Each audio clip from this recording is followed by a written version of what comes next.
Title: How Uncharted 2 Turned a Thief into a Legend. Intro: Greatness from small beginnings. It's the Drake family motto, a creed Nathan grabbed onto when he was just an orphan boy, inventing an identity to give his life some meaning. But let's be honest, for most of his life, it was never really about greatness. It was about the prize. He was a thief, a con man, and a charmer, moving through a questionable world of fortune hunters, driven by self-interest, the thrill of the chase, and the glint of gold. So how does that guy end up here, half dead, clinging to a train car dangling over a cliff with a fresh bullet hole in his gut? This is the story of how Uncharted 2, Among Thieves, took a wisecracking rogue and through trial, betrayal, and love, forged him into a legend. This is how Nathan Drake learned that the greatest treasures aren't the ones you dig up. Section 1.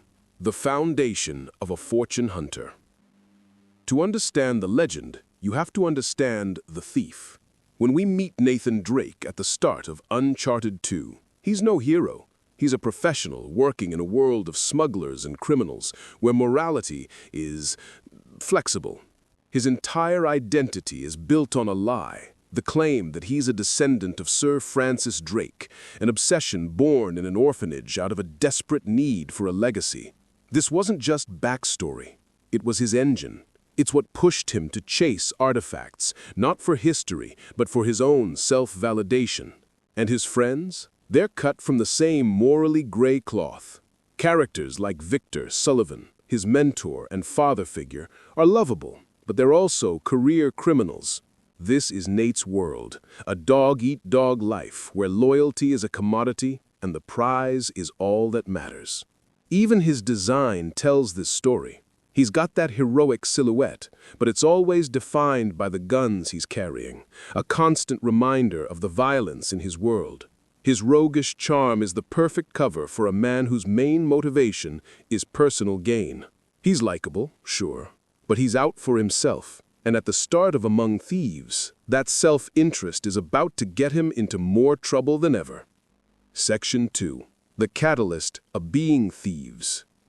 The story kicks off with a proposition from two ghosts of his past, Harry Flynn, a slick and untrustworthy rival, and Chloe Fraser, an old flame and a treasure hunter just as cunning and unpredictable as Nate. The job? A museum heist in Istanbul. The target? An old lamp tied to Marco Polo's lost fleet. Right from the get-go, you see a flicker of Nate's conscience. He pushes for non-lethal takedowns, preferring to knock out the museum guards instead of killing them. It's a small detail, but it's a critical insight. Deep down, there's a line Nate isn't willing to cross. Of course, this is a story with noir in its DNA, so no deal is ever what it seems. Flynn betrays him, leaving Nate to rot in a Turkish prison. And that betrayal is the spark. It's personal now. When Chloe and Sully bust him out 3 months later, the mission is no longer just about treasure. It's about payback. Chloe is Nate's dark reflection, a character who represents his past life of self-preservation and shaky alliances. As they team up to beat Flynn and his maniacal warlord client, Zoran Lazarevich, to the lost city of Shambhala, Nate is still a thief trying to beat another thief to the prize. But the seeds of something more have been planted. He's been burned by his own world, and that's forcing him to question who he can actually trust. Section 3. The Shift. A moral compass reappears. Things really start to shift for Drake in Nepal. In the middle of a city torn apart by civil war, he runs right into a familiar face, Elena Fisher. If Chloe is Nate's past, Elena is his potential future. She's a journalist who works in his world but isn't corrupted by it. She represents a more grounded, genuine sense of morality. The dynamic between them is instantly different. With Chloe, the banter is a constant game of one-upmanship, a dance of distrust. With Elena, there's history, real affection, and a reminder of the man he was becoming at the end of his first adventure. And this is where the game's central conflict turns inward.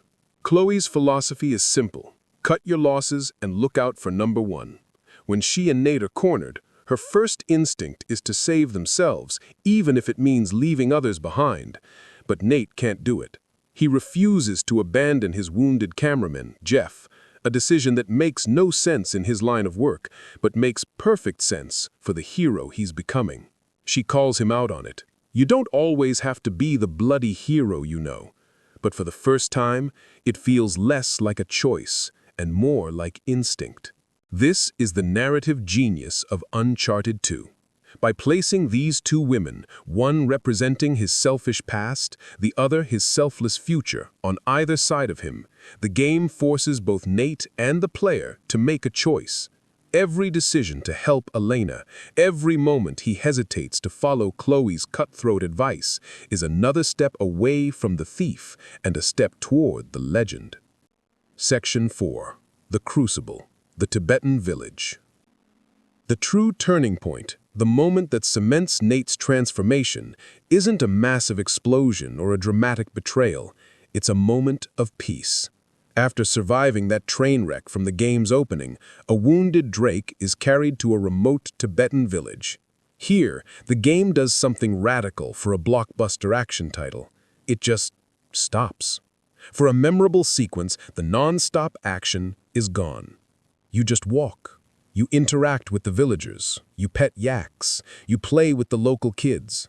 You follow your guide, Tenzin, a man you can't speak a word with, but build a bond with through shared experience and mutual respect.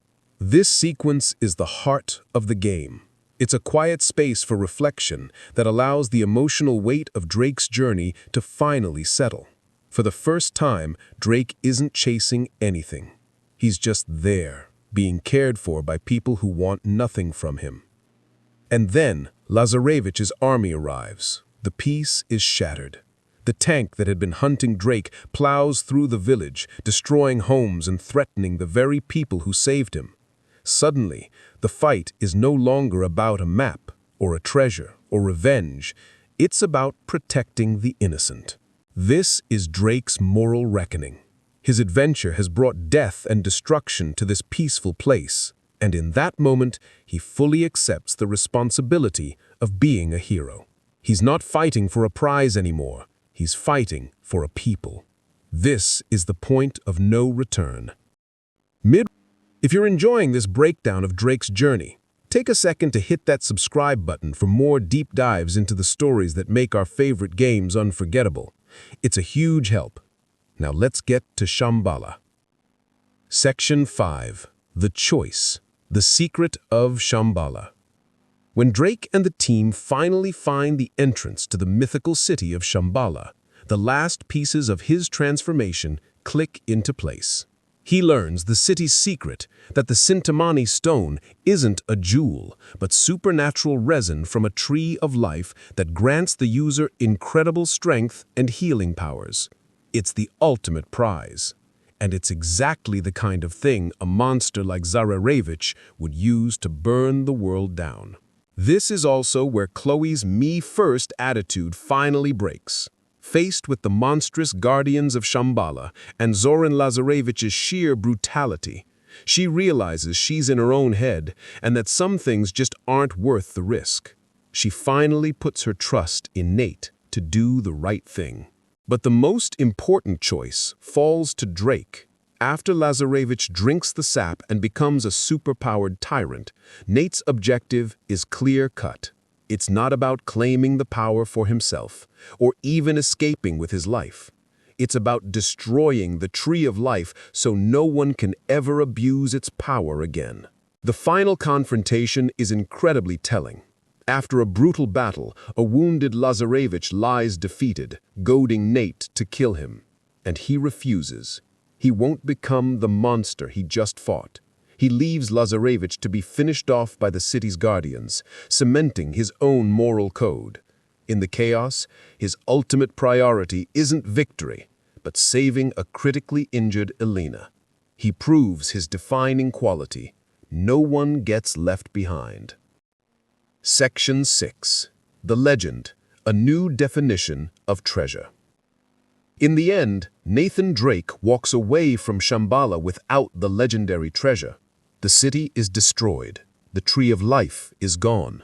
Flynn, in a final act of spite, took his own life with a grenade, trying to take Nate and Elena with them. By the standards of the thief he once was, the entire adventure was a catastrophic failure. But he doesn't walk away empty-handed. In the closing scene, as he recovers in the Tibetan village, he has a quiet moment with Elena. He finally chooses her, and in doing so, he chooses the life she represents. Seeing this, Chloe gracefully bows out, acknowledging his heart is elsewhere. This is the real payoff. A pattern emerges throughout the series. Whatever legendary artifact Nate sets out to find, he never actually keeps. And yet, he never seems frustrated by this.